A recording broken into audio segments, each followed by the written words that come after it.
বাংলাদেশের আনাচে কানাচে আমি বিশ্বাস করি অনেক অনেক ভালো ভালো শিল্পী আছে যারা ভালো প্ল্যাটফর্ম খুঁজছে এবং এই প্ল্যাটফর্মটা শুধু বাংলাদেশের জন্য না, আন্তর্জাতিক লেভেলে ইন্টারন্যাশনাল লেভেলে প্ল্যাটফর্মে পারফর্ম করার জন্য একটা সুযোগ। ইউরোভিশন সং কন্টেস্ট বাংলাদেশে এলো এবং বঙ্গ নিয়ে এসছে।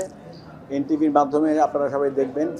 আর সবাইকে আমন্ত্রণ জানাচ্ছি আজকে আমাদের মিডিয়া পার্টনার বা মিডিয়াতে যত প্রিন্ট মিডিয়া এবং ডিজিটাল মিডিয়া যারা আছেন সবার মাধ্যমে আমি বাংলাদেশের আনাচে কানাচে আমি বিশ্বাস করি অনেক অনেক ভালো ভালো শিল্পী আছে যারা ভালো প্ল্যাটফর্ম খুঁজছে এবং এই প্ল্যাটফর্মটা শুধু বাংলাদেশের জন্য না, আন্তর্জাতিক লেভেলে ইন্টারন্যাশনাল লেভেলে প্ল্যাটফর্মে পারফর্ম করার জন্য একটা সুযোগ।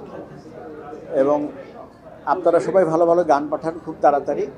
আমরা ওয়েট করছি আমাদের টিম নিয়ে। আমাদের জাজ প্যানেলটা আমার মনে হয় খুবই ভালো হয়েছে। আমরা ভালো ভালো সিঙ্গার, কম্পোজার যারা আছে, পারফর্মার যারা আছেন তার জন্য ওয়েট করছি। ভালো ভালো গান পাঠান। আমরা এমন একজনকে নিয়ে ইন্টারন্যাশনাল প্ল্যাটফর্মে দাঁড় করাতে চাই যে বাংলাদেশকে রিপ্রেজেন্ট করবে এবং সারা পৃথিবীতে বাংলাদেশের নামটা উজ্জ্বল করবে। এবং আশা করি ওখান থেকে